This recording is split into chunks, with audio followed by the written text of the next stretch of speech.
Hello everyone. 13 जनवरी के कुछ महत्वपूर्ण करंट अफेयर।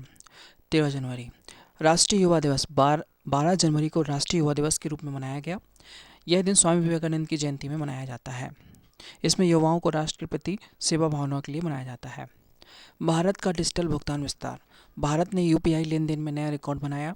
ग्रामीण क्षेत्रों में डिजिटल भुगतान को बढ़ावा दिया गया है। अंतर्राष्ट्रीय ऊर्जा सम्मेलन। भारत ने स्वच्छ ऊर्जा पर अंतर्राष्ट्रीय सहयोग बढ़ाने की पहल की है। सौर और पवन ऊर्जा पर विशेष जोर दिया जा रहा है।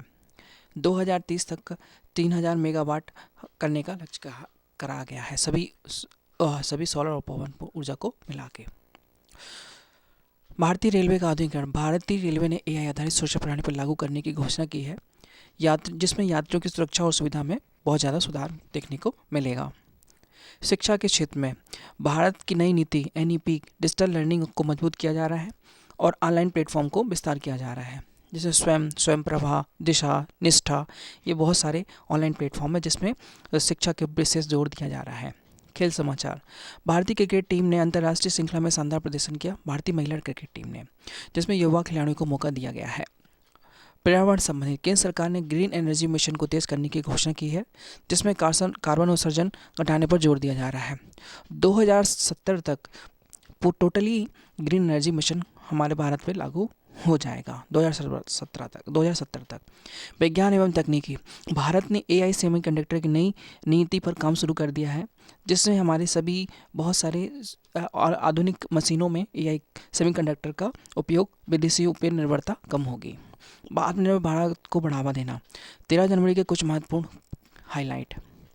प्रमुख उत्सव। उत्तर भारत में लोहड़ी का त्यौहार धूमधाम से मनाया गया, जो रबी की फसल की कटाई और सर्दियों का अंत का प्रतीक है। कहाँ पर मनाया जाता है? उत्तर भारत में।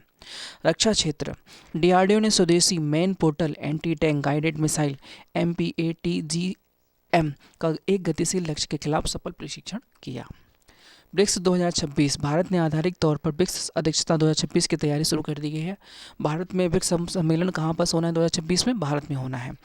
इसमें लोगों को वेबसाइट लॉन्च कर दी गई है। इसका थीम है building for residential innovation, cooperation and sustainability है। नियुक्त जस्टिस सोमन सेन ने केरल के उच्च न्यायालय के रूप में नियुक्त किया गया है। ये 40वें मुख्य न्यायाधीश के रूप में शपथ ली है। मध्य प्रदेश में आज से खेलो एमपी यूथ गेम का शुभारंभ किया गया। 13 जनवरी से एक एमपी खेलो गेम्स यूथ का शुभारंभ किया गया है। निधन। 1980 में ओलंपिक स्वर्ण विजेता भारतीय हॉकी खिलाड़ी धर्मेंद्र सिंह गजना का निधन हो गया है। 1980 में मॉस्को में ओलंपिक खेल हुआ था, जिसमें उन्होंने स्वर्ण पदक जीता था। किसमें? हॉकी में। ऐतिहासिक दिन। 13 जनवरी 1949 को भारत के पहले अंतरिक्ष यात्री राकेश शर्मा जी का जन्म हुआ था। पहले अंतरिक्ष यात्री हमारे भारत के क्या नाम है? राकेश शर्मा जी। कुछ महत्वपूर्ण करंट MCQ। राष्ट्रीय युवा दिवस किसकी जयंती मनाया जाता है? 12 जनवरी को स्वामी विवेकानंद जी की जयंती पर मनाया जाता है राष्ट्रीय युवा दिवस। भारत में डिजिटल भुगतान के लिए सबसे प्रमुख प्लेटफॉर्म कौन सा है? यूपीआई। भारतीय रेलवे में नई तकनीकी सुरक्षा को बढ़ावा दिया जा रहा है। किससे दिया जा रहा है? एआई पे आधारित।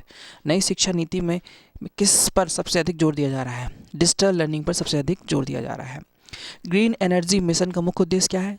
कार्बन उत्सर्जन को घटाना। केरल सरकार ने हाल ही में अरालम वन्यजीव अभयारण्य का नाम बदलकर क्या कर दिया गया है? अरालम तितली अभयारण्य। हाल ही में किस देश के चांसलर फ्रेडरिक मर्ज ने अहमदाबाद में अपनी देश के मानद वाणिज्य दूतावास की स्थापना की घोषणा की गई है? जर्मनी ने। जर्मनी में पहले हमारे देश में चांसलर बैठेंगे। भारत में गैर जीवाश्म ईंधन नॉन फ्यूसिबल आधारित बिजली क्षमता 2025 तक का अंत कितना पहुंच गया है? 266.78। इंडियन पोस्ट में हाल ही में कौन सी 2 प्रीमियम एक्सप्रेस शुरू की गई है? स्पीड पोस्ट 24, स्पीड पोस्ट 48, 24 घंटे में और 48 घंटे में हमारे देश में नई इंडियन पोस्ट में शुरुआत की गई है एक्सप्रेस सेवाएं। हाल ही में UN secretary general award 2025 gender श्रेणी में किसे सम्मानित किया गया है? मेजर स्वाति शांता कुमार जी को UN secretary general award. Thank you. Please like and subscribe my video, and any feedback, any query, to please comment me. Thank you.